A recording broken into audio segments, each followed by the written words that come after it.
Good evening and many thanks for joining us here on Rwanda Television News. We hope you had yourselves a very productive day. Now, top of our edition tonight, these are our headlines. The President of the Republic of Rwanda, His Excellency Paul Kagame, finds working together in order to remove the barriers that cause some people to not access technology would help to speed up the development based on it.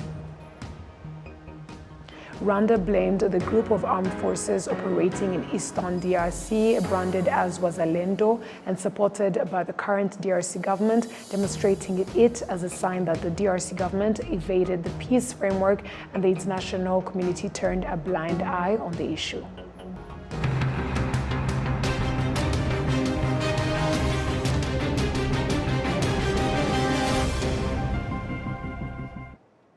Once again, we're glad to have your company tonight, coming to you straight from the heart of Africa, Kigali. My name is Martina Abera.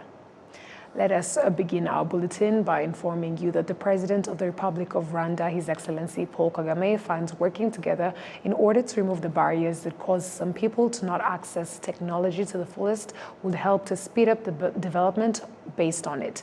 The head of state reiterated this during the opening ceremony of the Mobile World Congress, which is taking place here in Kigali. Adam Squizera with more. This three-day conference is taking place in Kigali, Rwanda for the second time, where it overviews the use of technology currently, plus the future opportunities that are available. The President of the Republic of Rwanda, Paul Kagame, pointed out that while the world is entering in a new direction of development based on technology, it is important to remove the barriers that they block this development.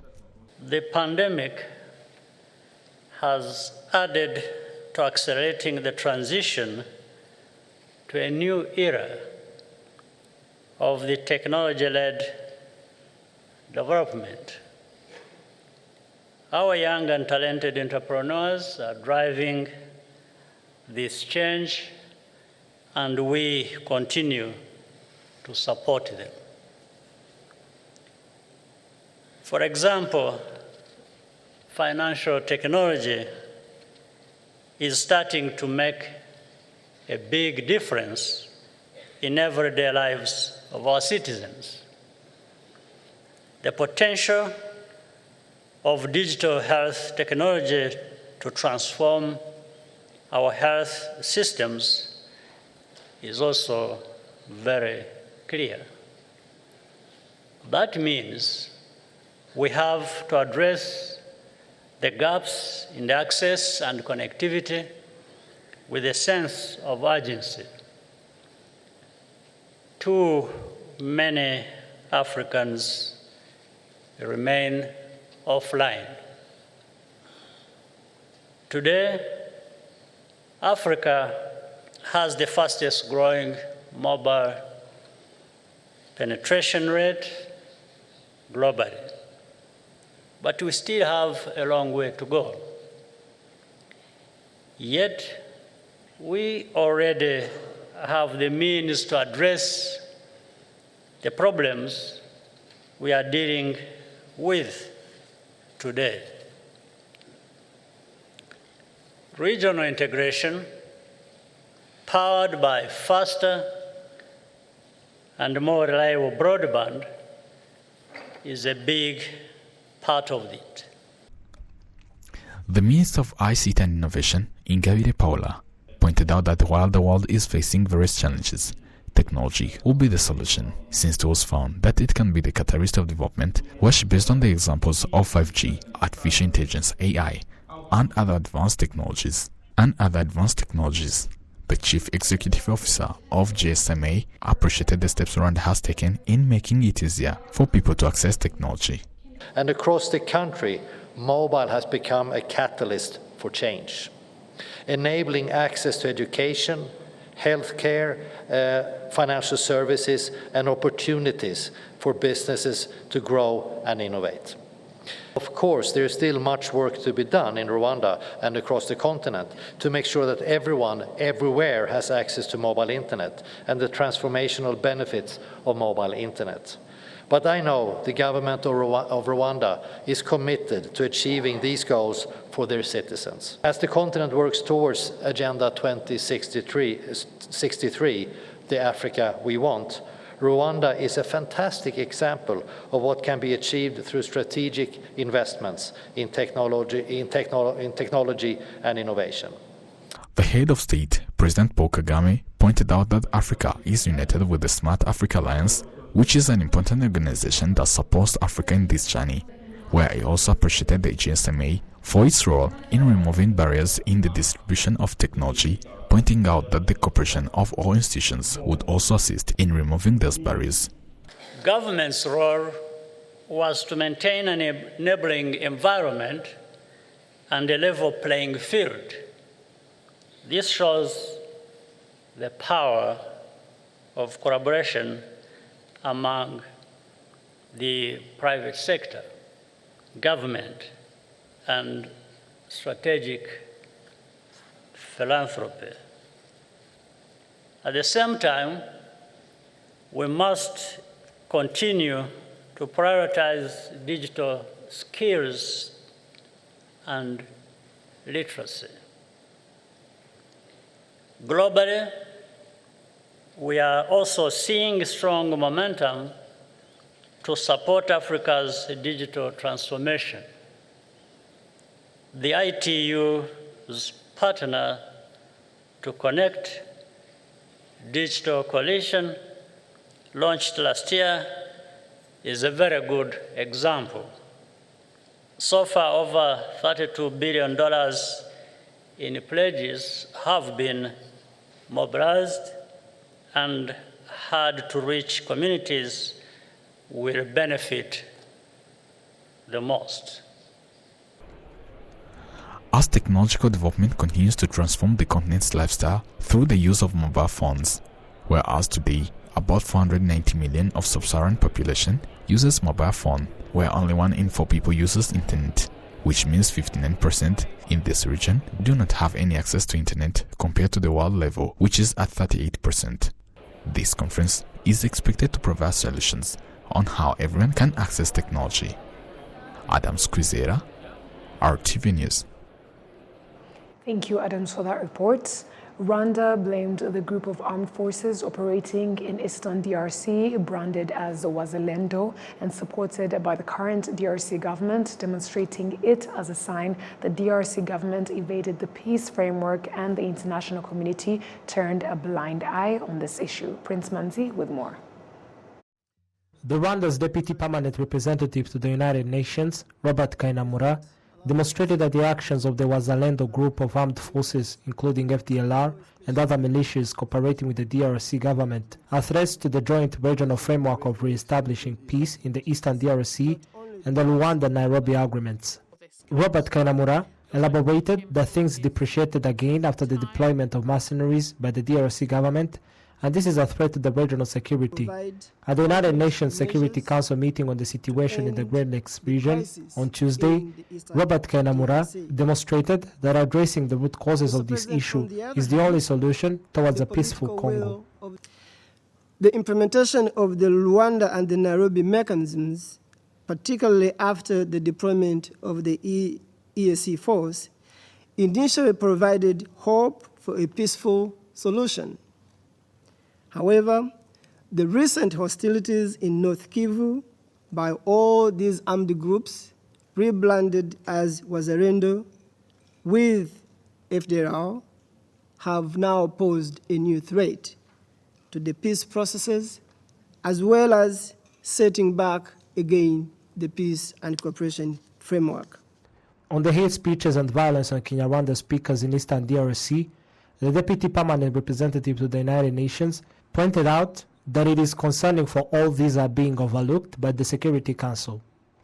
Mr. President, the alarming and growing hate speech and xenophobia particularly calls for the expulsion of Congolese Rwandan speakers, or the Tutsis, or the snakes, as have been branded, are being overlooked by this council.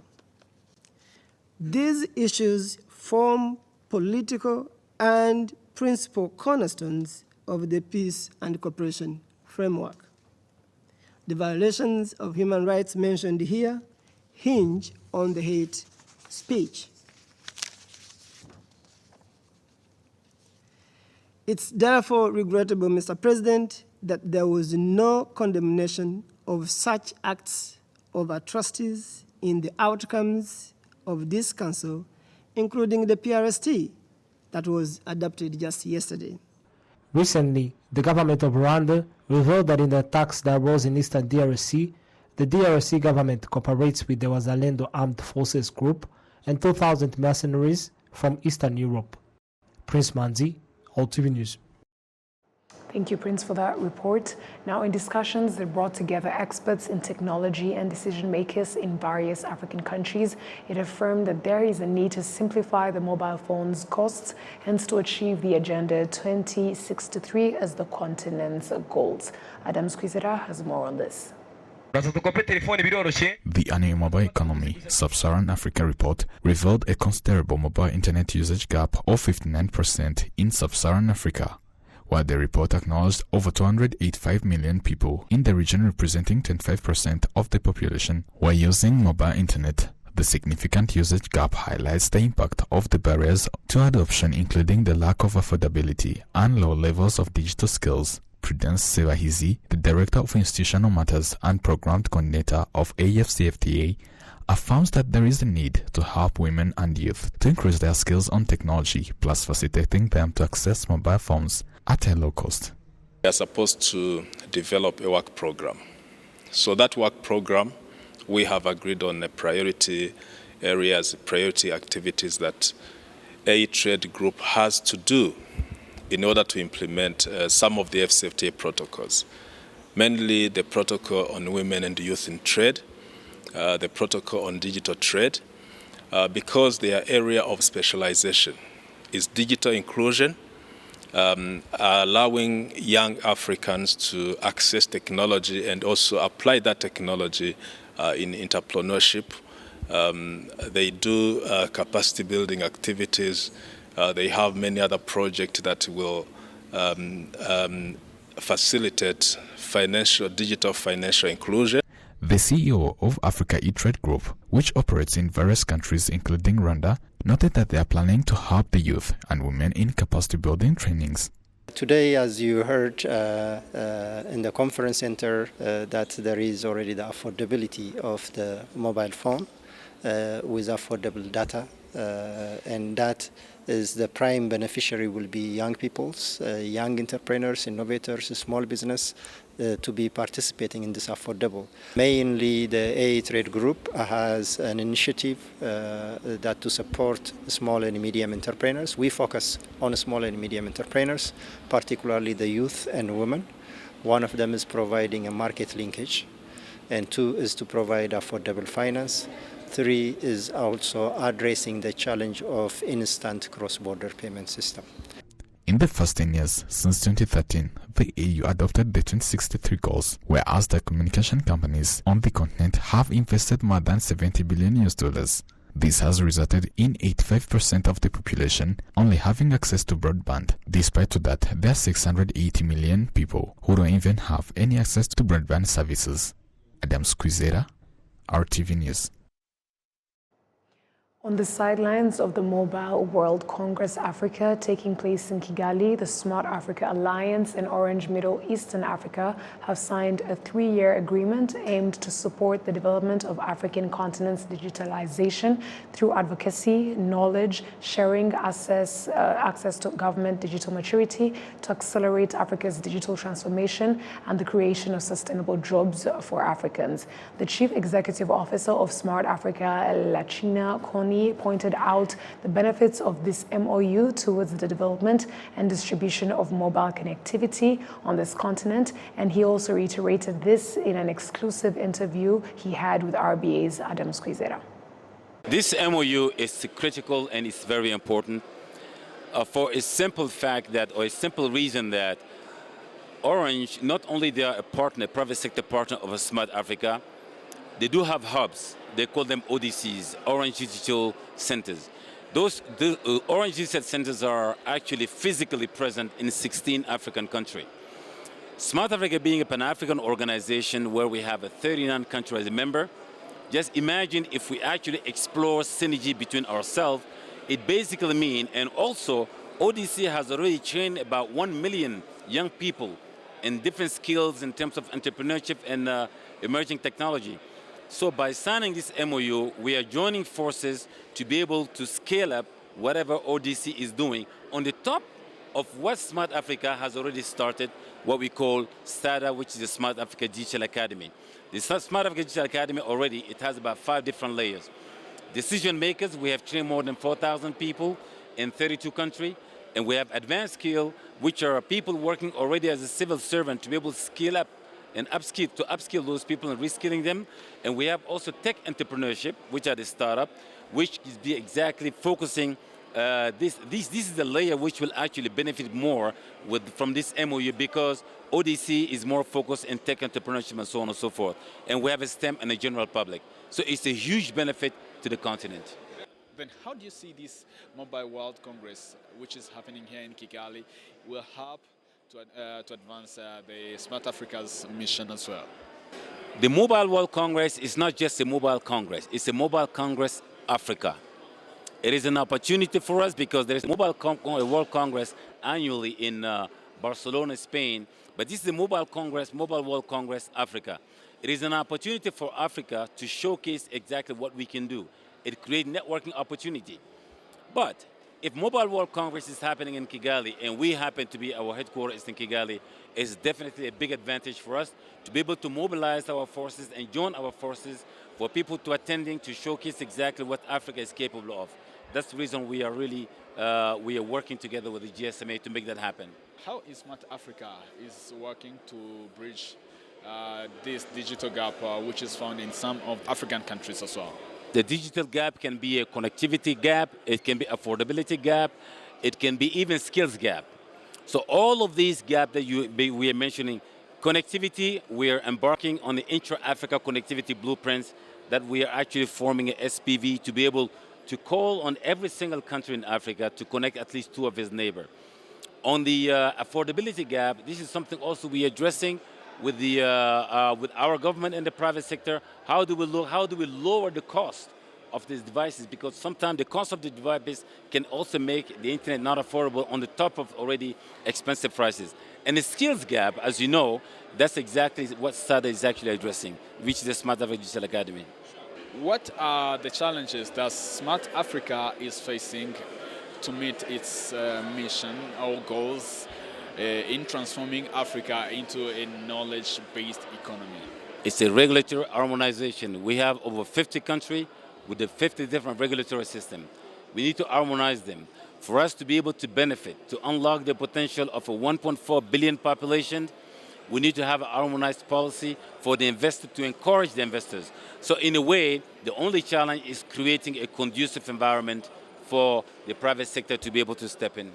Concluding, how can businesses and individuals get involved into Smart Africa's initiatives? We have a private sector partnership. We have a platinum partnership, gold partnership, silver partnership, startup partnership, academia partnership. You can become a member of Smart Africa, then you can be following exactly what we're doing. The telecommunications company Airtel Rwanda has announced that from Tuesday, its new Airtel 4G service will be available at discounted prices, assuring Rwandans that it is ready to provide service to its smartphones at all its branches in the country. We have more on this report.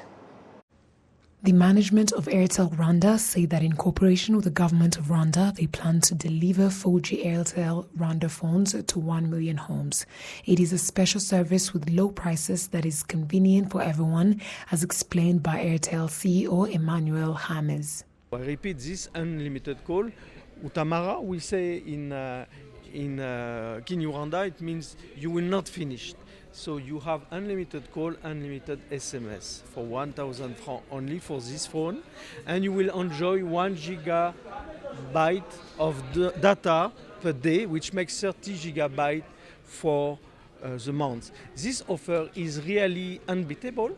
It is done especially for the rural area and for the people who cannot afford to have 4G phone. And we are working very closely with the government to distribute this phone to the one who needs them more. This partnership between Airtel Rwanda and the Rwandan government is in line with the government's goal of achieving it by 2027, 90% of households in Rwanda having at least one telephone.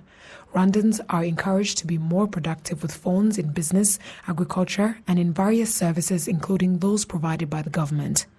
Kalima Gordon, Director General of Digital Transformation at the Ministry of ICT and Innovation, stated that these phones are of sufficient quality.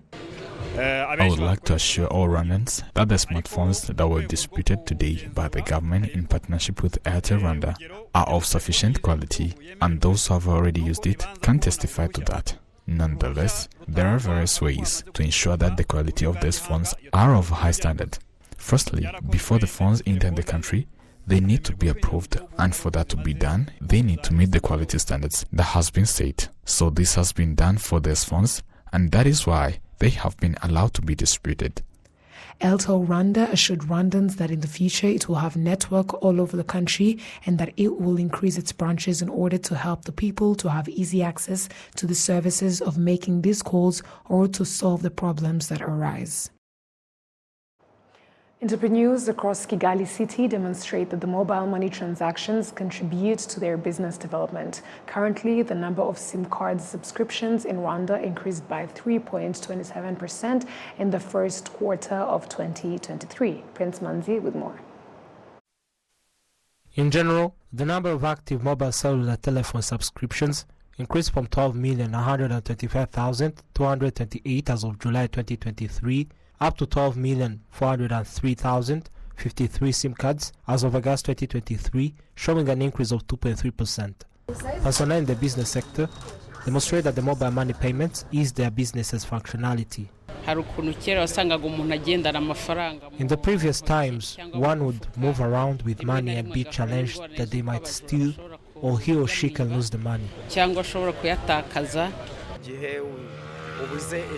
We also use MomoPay to give the balance amount. Sometimes it is hard depending on our type of work.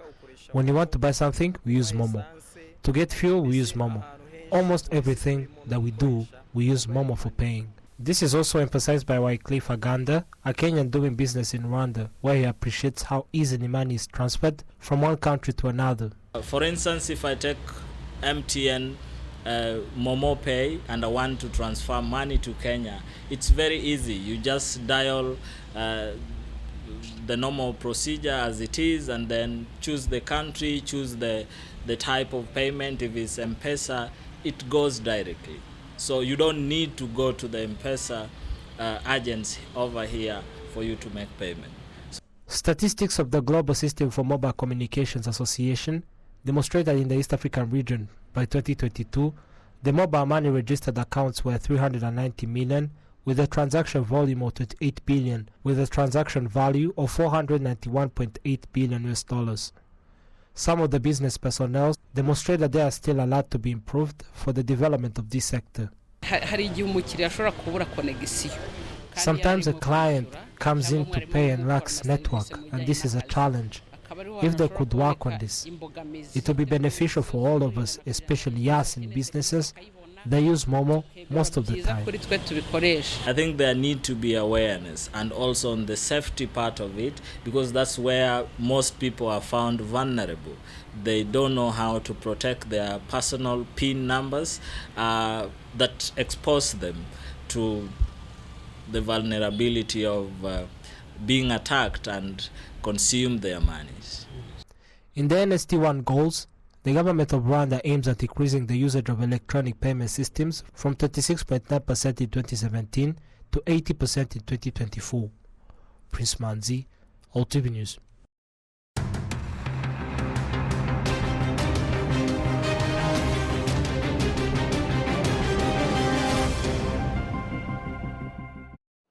On behalf of the news production team and I would like to thank you very much for sticking with us on RTV News. My name is Martina Evera. Have a great night.